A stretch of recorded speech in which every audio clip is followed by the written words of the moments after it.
Chapter 1, A Conspiracy of Toddlers. Pamela Sue Hudson doesn't look like a wild conspiracy theorist, religious fanatic, or obsessive devil spotter. A slight middle-aged woman given to wearing tweeds and sensible shoes, Hudson is a properly licensed psychiatric social worker and child therapist with the Mental Health Institute, Mendocino County, Northern California. Since 1984, however, Hudson has been forced to confront a disturbing possibility. It would seem to me that since children, quite literally, all over the world are independently disclosing very specific details of quite bizarre abuse, details they could not possibly have fantasized, either we have a massive international conspiracy of toddlers, or else there's some form of intelligent adult organization involved. Hudson has not reached this conclusion easily. She is aware of its inherent absurdity, but for the past 6 years, she has been unable to explain the phenomenon of ritual abuse in any other way. Quote, late in 1984, my colleagues and I began seeing children who presented a consistent picture of symptoms and allegations which matched the indicators of what we now call ritual abuse. At that point, most of us in the therapeutic community didn't recognize what we were dealing with. I certainly didn't. I had been working on one case for a few months before a mother of one of the children involved said her child had mentioned the word Satan. I had to go away and find out what Satanism is and what relation it might bear to the type of abuse I was hearing about from the children, close quote.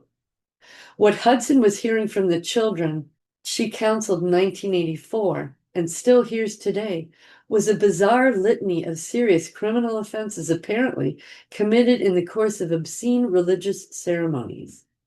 Simultaneously, other therapists and law enforcement agents were picking up remarkably similar stories from children, mostly under school age, throughout the United States. All shared at least two traits. They involved allegations of ceremonial, organized, and sadistic brand of child abuse. And police investigators were unable either to prove or refute the claims. 6 years later, the stories remain unchanged, but there are many more of them. Equally, there have been remarkably few successful prosecutions. Ritual abuse remains a confused and confusing controversy. The aim of this chapter is to define the nature and characteristics of ritual abuse and to examine the features that differentiate it from, quote, ordinary child sexual abuse. Subchapter, What is Ritual Abuse? The term ritual abuse was first coined by Canadian psychiatrist Dr. Lawrence Pazder in 1980 to define the symptoms and bizarre memories presented by an adult patient. That patient, Michelle Smith, was attempting to confront a serious psychiatric crisis by recalling her experiences as a child. We will consider the details of the Smith case in Chapter 2, but Pazder's definition was a good first attempt at a working diagnosis. Quote, ritual abuse is repeated physical, emotional, mental, and spiritual assaults combined with a systematic use of symbols, ceremonies, and machinations designed and orchestrated to attain malevolent effects, close quote. Other academic child abuse experts have refined that description in the decade following Pazder's pioneering work. Probably the best and most widely accepted definition was set out by 3 childcare specialists at the University of New Hampshire in 1988. Quote, ritual abuse is abuse that occurs in a context linked to some symbols or group activity that have a religious, magical, or supernatural connotation, and where the invocation of these symbols or activities, repeated over time, is used to frighten and intimidate the children.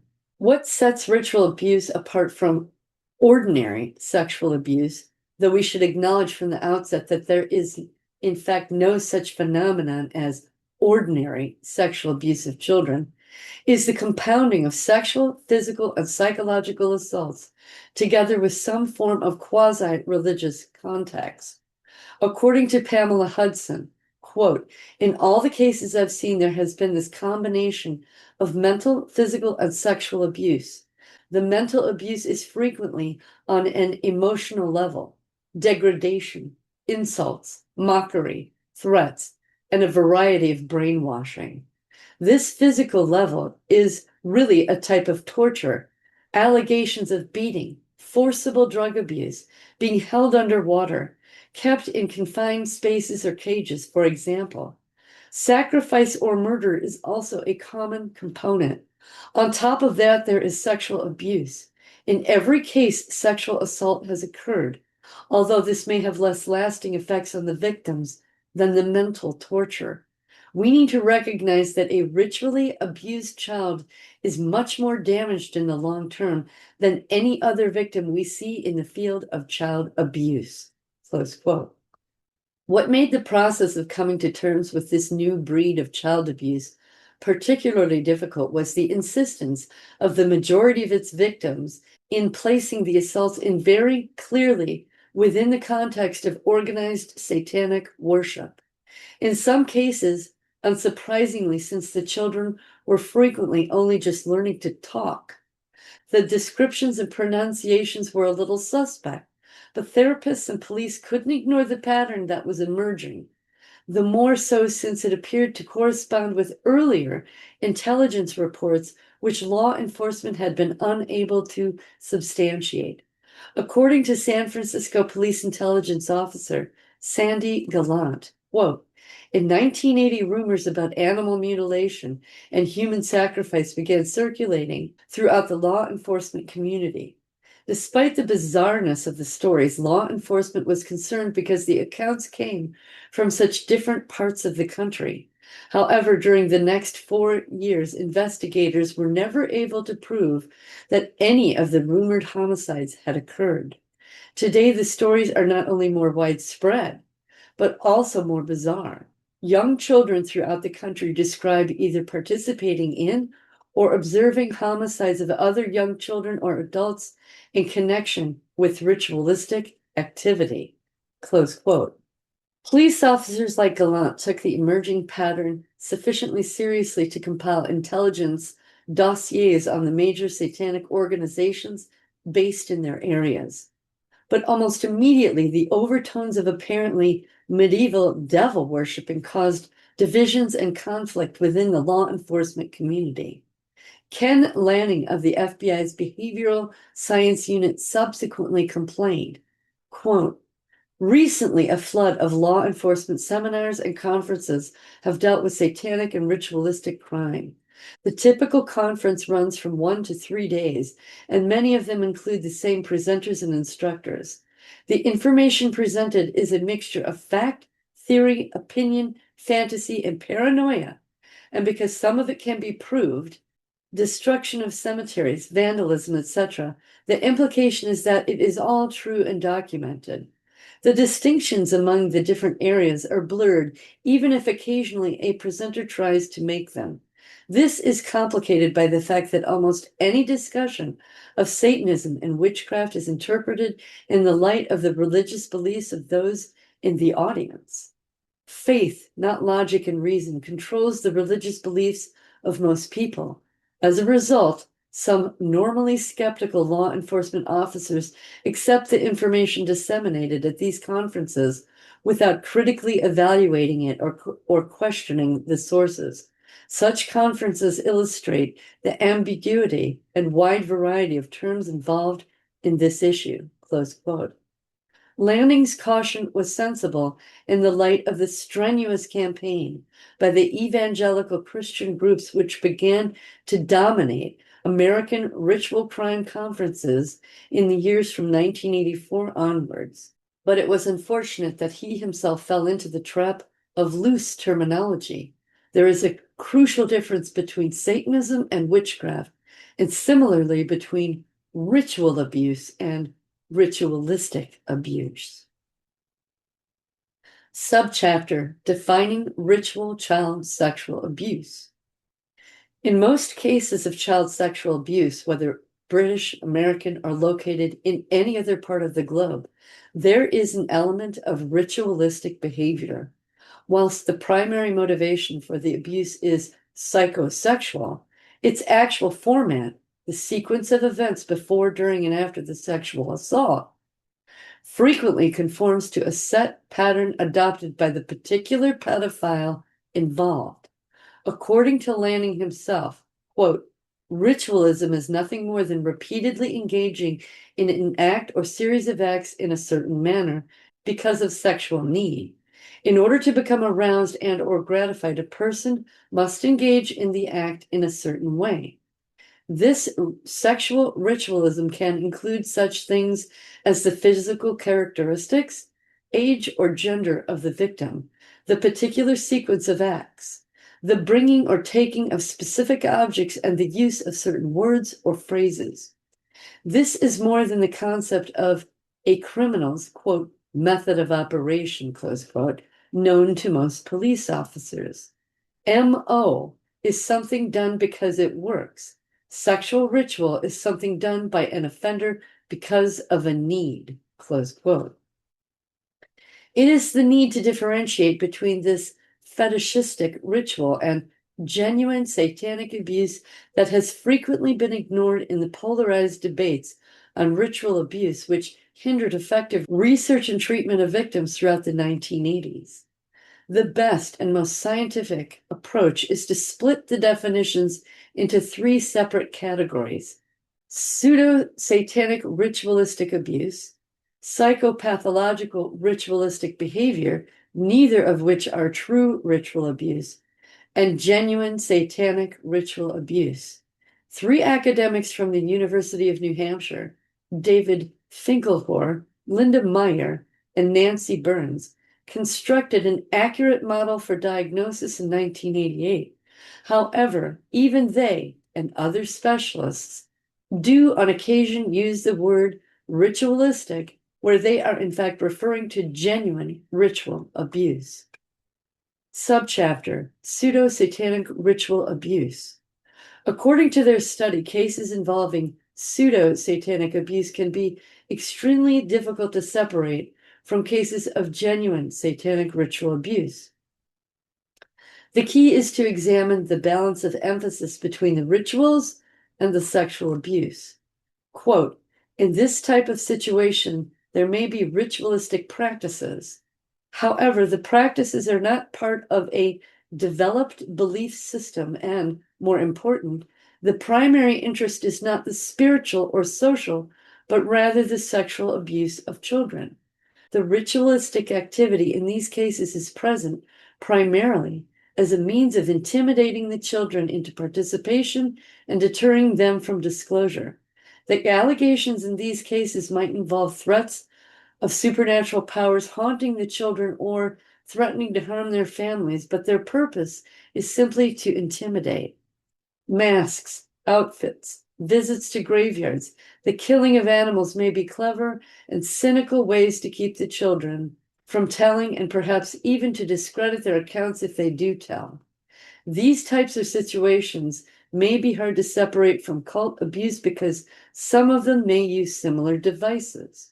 However, in this type of ritualistic abuse, one would expect to find a greater emphasis on the sexual activities than on the ritual, and more emphasis on the intimidating symbols within the ritual, with little attention to ritualistic symbols that do not have intimidation as their function.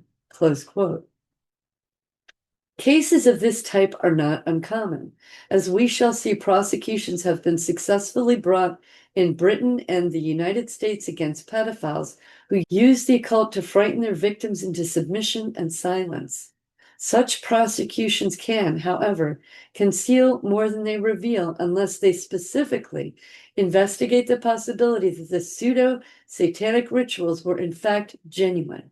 One way to establish this is by checking what so-called supernatural forces or objects were invoked during the rituals. If these turn out to be of a type which would easily frighten the children, comic book characters like Batman, or a non-specific concept such as the devil, but have little spiritual significance, then the likelihood is that the case is pseudo-satanic. But where these creatures or symbols have names which might carry meaning for the adult offender, a specific name such as Lucifer, then the abuse is more probably genuinely satanic. Subchapter: Psychopathological Ritualistic Abuse. Finkelhor's analysis of the secondary category of bogus ritual abuse cases expanded on the argument already advanced by police experts like Ken Lanning of the FBI, the notion that much of the reported ordinary child sexual abuse is ritualistic. Quote, an individual alone or as part of a group may abuse children in a ritualistic fashion that is neither part of a developed ideology nor a cynical effort to frighten the children, but rather a part of an obsessive or delusional system. The obsessions and delusions may be mystical or religious or may involve supernatural powers, but they may also be extremely idiosyncratic. They may involve sexual preoccupations or sexual compulsions, close quote. In this category, the rituals are part of an individual's personal, obsessive sexual fetish and bear no relationship to genuine satanic or other quasi-religious abuse, despite taking on some of the same characteristics. This is no new theory developed to explain away difficult cases of bogus ritualism. Freud first scientifically explored the concept of fetishism in 1905. He pinpointed the crux of fetishism as a shifting of the libido's target from the central sex act to an accessory or symbol. The cause of this was an interruption of normal sexual development early on, during infancy, which led the adult to focus his or her libido on a symbol of the possibility of sexual fulfillment rather than that fulfillment itself. However, the problem with applying both Freud's and Finkelhor's attractively neat analysis to ritual abuse cases is that they fail to ask the question crucial to the definition of this category. What caused the interruption of the infant's sexual development in the first place? Therapists working with victims of ritual abuse have discovered that the largest number of genuine cases involve the child's own parents. Such cases have come to be known as intergenerational or multi-generational because the child is born into an existing abusive cult and grows up knowing no other way of life.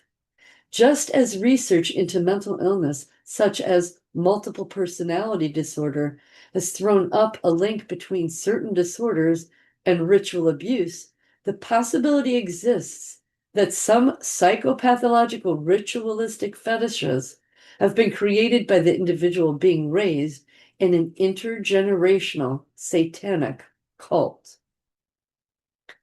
Subchapter: Genuine Satanic Ritual Abuse. Having screened out the bogus categories, Finkelhor was left with the inescapable conclusion that genuine ritual abuse did exist. Quote, the hallmark of this type of ritualistic abuse is the existence of an elaborated belief system and the attempt to create a particular spiritual or social system through practices that involve physical and sexual and emotional abuse. In these situations, the sexual abuse of children is probably not the major or ultimate goal. Rather, the abuse is a vehicle for inducing in the adults a religious state, a mystical experience, or loss of ego boundary, or for furthering some social objective of the groups, such as group solidarity, keeping members from defecting, or the corrupting of a new generation and the induction of new members into evil or forbidden practices, close quote. Finkelhor based this analysis on the work of law enforcement experts like Sandy Gallant, whose patient breakdown of emerging patterns within ritual abuse cases pointed up the apparent use of brainwashing, both to indoctrinate children into a world where the concepts of good and evil were simply reversed, and to destroy their image of themselves as anything other than members of the cult. Quote, this brainwashing seemed to be directed at altering the children's self-perceptions by getting them involved in evil activities, killing or thinking that they were killing animals or babies, torturing other children, or eating or believing that they were eating pets, humans, feces, or urine. The occurrence of very similar ritualistic allegations in cases that clustered in certain regions, such as California or the Pacific Northwest, have suggested to some investigators the possibility that large-scale organizations or cults may lie behind the ritualistic abuse, close quote. Other law enforcement officers, however, refuse to admit the possibility of such organized abuse. The FBI's Ken Lanning, for one, is skeptical. Quote, the fact is that more crime and child abuse has been committed by zealots in the name of God, Jesus, and Muhammad than has ever been committed in the name of Satan. The law enforcement investigator must objectively evaluate the legal significance of any criminal's spiritual beliefs. In most cases, including those involving Satanists, it will have little or no significance. If a crime is committed as part of a spiritual belief system, it should make no difference which belief system it is. Bizarre crime and evil can occur without organized satanic activity. The law enforcement perspective requires that we distinguish between what we know and what we are not sure of, close quote. This seemingly cautious and academic approach by both law enforcement and the therapeutic community in America is based on the realization that rigorous definition is vital in mapping out the extent and nature of genuine satanic or ritual abuse.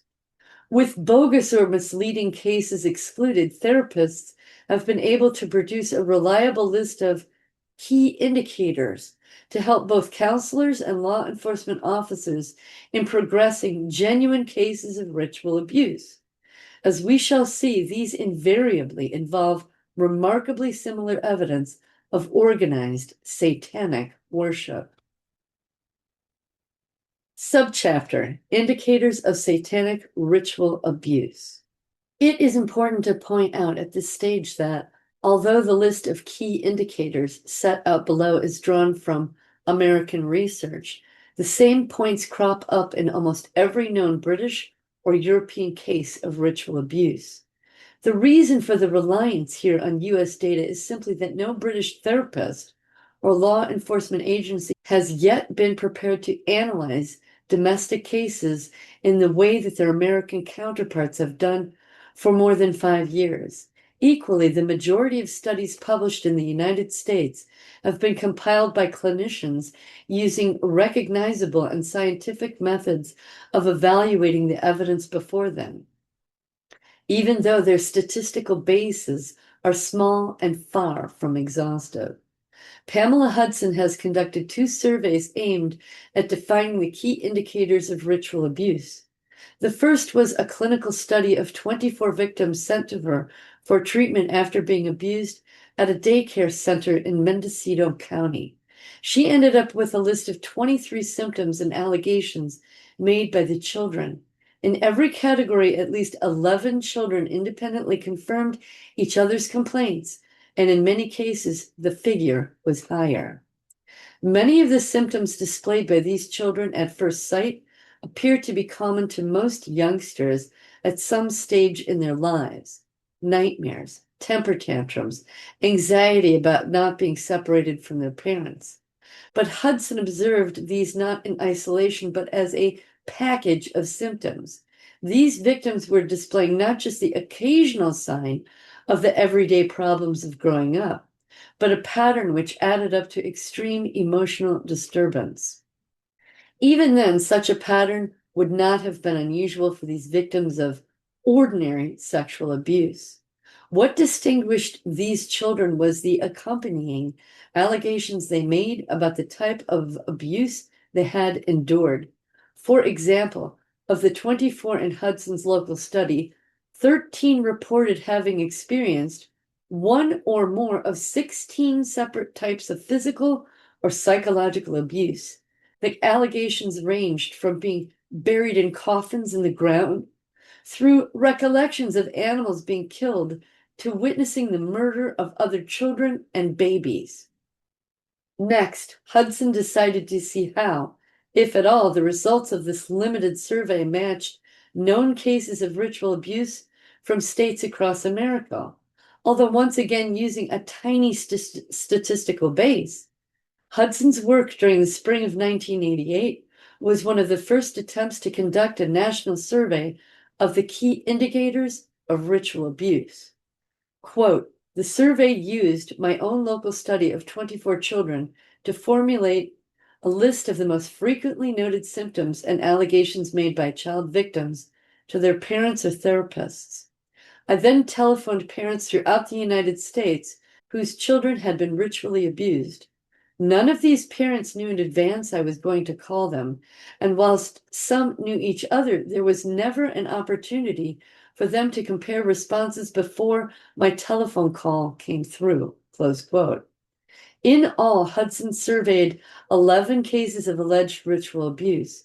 In each case, she talked to the parents of one victim only, comparing the experiences of these victims with those in her own local study by asking them to record whether their children had symptoms or had made allegations which matched the initial list of key indicators derived from the Mendocino County study.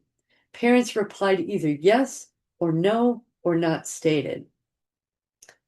The children, both boys and girls, ranged in age at the time of the abuse from 18 months to 3 years, 6 months old. In every case, there was a clear medical evidence confirming that the children had been sexually abused either vaginally, anally, or both. The section of the survey dealing with the children's allegations of what they had been put through during the abuse makes startling reading. Very high percentages independently reported involvement in extreme and bizarre types of abuse. In every case, the children described their abusers wearing robes and masks and carrying candles. Every child alleged that the abuse was photographed or filmed, that the abusers were strangers, and that threats to kill parents, siblings, or pets were made should they ever disclose the abuse. All but one claimed that they were defecated on and urinated upon, forced to eat or drink feces and urine, and that they had witnessed the torture and killing of animals during the abuse. The same proportion described the sexual torture and assault of themselves or other children during their ordeal. Being taken away to churches or other daycare centers and graveyards for further abuse, being locked in cages, and being injected with drugs or poked with needles. The sole exceptions in all but one of these categories recorded a not stated response as opposed to an outright no. These responses showed an extraordinarily high concentration of independent evidence of bizarre abuse. Even in those categories with a slightly lower percentage of confirmation, there was a clearly identifiable pattern. Most notably, these categories showed that victims of ritual abuse typically reported being tied by ropes, hung from hooks or in cupboards, and spread over inverted pentagrams or crosses. Similarly, the children alleged witnessing the killing, carving up, and eating of small babies by those taking part in the abuse, including themselves. On their own, each of the categories of bizarre allegations would have been an indication of extreme sadistic abuse, but put together with the collection of clinical symptoms displayed by the children, compulsive erotic behavior, acting out sexual intercourse, nightmares, hyper-anxiety, and sudden eating disorders, the abuse took on an entirely different appearance. Hudson noted in the survey, quote, an experienced child therapist will observe that all but one of the symptom clusters can generally be found in any sexually assaulted child. It is the combining of these symptoms with the allegations which indicate the possibility of ritual abuse. The exceptional symptom in ritual abuse cases is the sudden eating disorder demonstrated by these children. Close quote. That eating disorder was typically quite specific: a sudden refusal to eat anything which resembled blood or body parts. It was, as we shall see shortly, a symptom echoed in Britain at exactly the time Hudson conducted her survey, but in Britain no one knew what it meant. Aside from the statistical weakness of the study, caused by the relatively small number of respondents, Pamela Hudson was forced to concede that it had one major gap, because her method relied on polling parents of ritually abused children. She had been unable to include any cases where the children identified their own parents as abusers. Quote, the fact that this sample does not include a case of a child living with an offending parent is unfortunate, because I am certain that this group comprises the largest population of ritual abusers in our country, and these children are in the gravest danger not only for abuse, but for their lives. As long as these children are captives, therapists cannot reach them. I have spoken with 4 adult survivors of ritual abuse who report that in the course of these rituals they observed or participated in the torture and killing of their own or other babies. These women were former Satanists who have since left that cult and are in therapy, close quote. Independently of Hudson, other therapists were beginning to build up their own data on the ritual abuse phenomenon.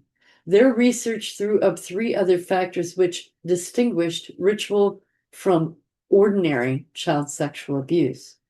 The first was that women appeared to be involved as active abusers in almost every case. According to a study of 36 separate cases by Believe the Children, a group of 300 parents formed in October of 1986, all of whom had experience of ritual abuse, only 2% did not involve women. This contrasts with the known proportion of women abusers in non-ritual cases, 2%. The second was an unshakable belief amongst many of the children that they had been abused in ways or places which could not possibly be true. Some claimed that they had been taken for a ride in a spacecraft, others that they had undergone major surgery. Susan Van Bonschoten from Georgia State University Psychology Department recorded a typical example. Quote, Maya described in great detail a satanic ritual in which her heart was exchanged for that of an animal. She told of her new heart being that of Satan. From the time of the ritual forward, she perceived a large black mass pulsating on her chest, and she felt permanently defiled, deformed, and evil.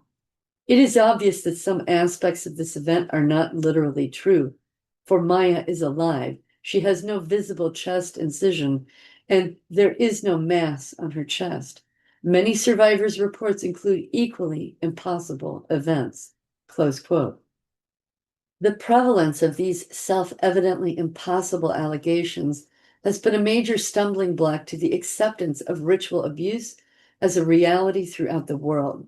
Skeptics argue that their very inclusion in the testimony of child victims makes all the evidence unreliable. Yet, perversely, the children stick to their stories, even when old or inexperienced enough to understand that to do so damages their credibility. For the victim, these impossible stories are quite literally true. They are convinced that they have experienced them as reality. It is this stubborn insistence which exasperates many law enforcement officers who hear such fantastic stories. Yet an examination of testimony from children across the world reveals that the same motifs occur again and again. Sharks, monsters, circus, or jungle animals are typical. And within some of this disparate testimony may lie the reason. Some older child victims have been able to tell their therapists what appeared to be lions or tigers present in their abuse were actually adults dressed in realistic costumes. Similarly, widespread evidence that victims are given hallucinogenic drugs may go some way to explaining these children's beliefs that they have witnessed or experienced the impossible. At the same time, social workers who listen to the children's testimonies have found that even these apparently nonsensical allegations cause immense suffering for many of the victims as they disclose them in therapy. One British psychiatrist echoed the American experience, quote, "You only have to listen to them and watch their faces to feel the pain they are going through when they tell about these events. It causes them absolute agony. They sweat, they are frightened. They aren't making this up, at least not in the way we understand that phrase. To them, this is reality," close quote. For the therapist, the ultimate problem lies not in defining this experience as ritual abuse, but in persuading official agencies that these victims need treatment. According to Judith Dawson, child abuse consultant with Nottinghamshire County Council, quote, "It doesn't actually matter that we can't believe these children actually experienced what they say they did. What matters is that the children believe it and that this causes them real trauma. That's what we as therapists need to deal with," close quote. Sadly, as we shall see in chapter 6, so great is the credibility gap that victims of ritual abuse are often left without therapy or support because society finds their evidence too hard to hear. And yet, beyond all else, beyond society's desire for a criminal prosecution, is these young children's desperate need for therapy to lift the terror of what they at least believe they have endured. Because ritual abuse has become such a politically dangerous issue, too many social workers are simply not trained to give the right type of help. The result is frequently that children's evidence is contaminated, future prosecutions impossible, and therapy, where provided, inadequate. The third distinguishing factor of ritual abuse, now recognized by psychiatrists and therapists, is the incidence of multiple personality disorder, MPD. Put simply, an observable mental condition in which a single patient will take on a series of entirely different personalities. Research into the multiple personality disorder phenomenon began appearing in American scientific papers in the early 1970s, when, after a series of congressional hearings into the pedophilia during the mid-1970s, the United States began to accept the widespread existence of child sexual abuse. Psychiatrists began finding links between MPD and child molestation. Although researchers frequently found it impossible to obtain independent corroboration of the stories of abuse they heard from MPD patients, and often resorted to hypnosis in the hope of striking a seam of genuine experience, gradually the American scientific community came to the conclusion that victims of abuse often retreat into other personalities or dissociate as a way of coping with their trauma. Quote, "Preliminary findings are reinforcing the hypothesis that disassociation as a defense and/or a state phenomenon is likely to prove much more prevalent than in matched controls with non-abused children," close quote. Between 1986 and 1989, at least 6 separate academic papers based on small-scale clinical surveys across the USA estimated that between 20% and 51% of MPD patients in America had experienced satanic ritual abuse as children. Unfortunately, none of these academics were able even to estimate the number of MPD sufferers throughout the United States, and therefore were similarly prevented from producing any guide figures for the number of potential ritual abuse victims. According to Susan Benschoten, in her review of all scientific literature on the link between MPD and ritual abuse, the geographical spread of matching independent testimony discovered by Pamela Hudson in her work with children has been repeated in adult MPD cases. Quote, Similar accounts of satanic ritual abuse are being reported by personally unrelated MPD patients from across the United States. In addition, the reports of patients in this country are similar to data collected from adult survivors in England, Holland, Germany, France, Canada, and Mexico. Close quote. Other psychiatrists and academics are more cautious about accepting the evidence of MPD patients on ritual abuse. Dr. George Ganaway, program director of the Ridgeview Center for Dissociative Disorder, Smyrna, Georgia, concedes that such patients are not deliberately lying when disclosing their involvement, but questions their reliability. Quote, as many as 50% of the admissions to a 14-bed specialized dissociative disorders inpatient unit under my direction are arriving with or uncovering during their hospital stays memories of participation in ritual abuse scenarios in the context of organized cults with satanic overtones. Patients there and elsewhere in North America are reporting vividly detailed memories of cannibalistic revels and experiences such as being used by cults during adolescence as serial baby breeders to provide untraceable infants for ritual sacrifice. The crux of the controversy lies not in the question of whether or not these individuals actually are experiencing what they report to therapists. I have been consistently impressed by the honesty and intensity of their terror, rage, guilt, depression, suicidality, and overall behavioral dysfunction accompanying the awareness of cult involvement. The question is rather, to what degree do these vividly reenacted experiences represent purely factual accounts of multi-generational cult activities with actual human sacrifices as described, versus fantasy and or illusion borrowing its core material from literature, movie, TVs, other patients' accounts, or unintentional therapist suggestions, close quote. Part of the problem is that most MPD patients do not see a specialist like Ganaway until they are adults. They have therefore been exposed to a lifetime of influences which could have contaminated the veracity of what they disclose. Ganaway, in common with law enforcement skeptics like Ken Lanning of the FBI Academy, point to the wide variety of potentially contaminating material, from horror films through video nasties and occult novels to the burgeoning media coverage of the symptoms and indicators of ritual abuse.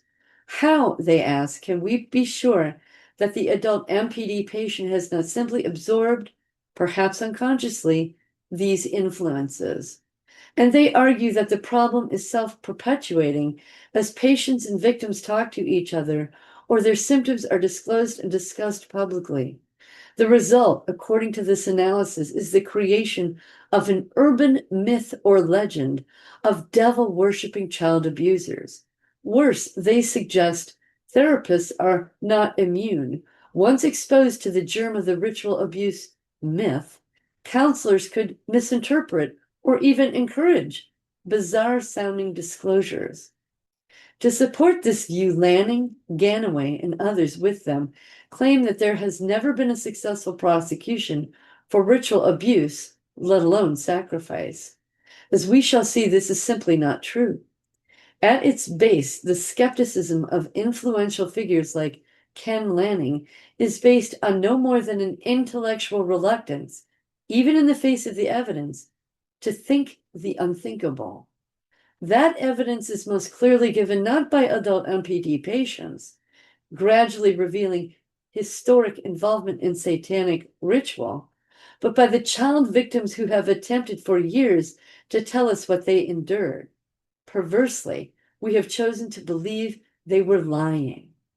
Yet, according to the results of a British Psychological Society working party on child sexual abuse, quote, there is a very low incidence of false reporting, although children sometimes claim initially that abuse has not taken place.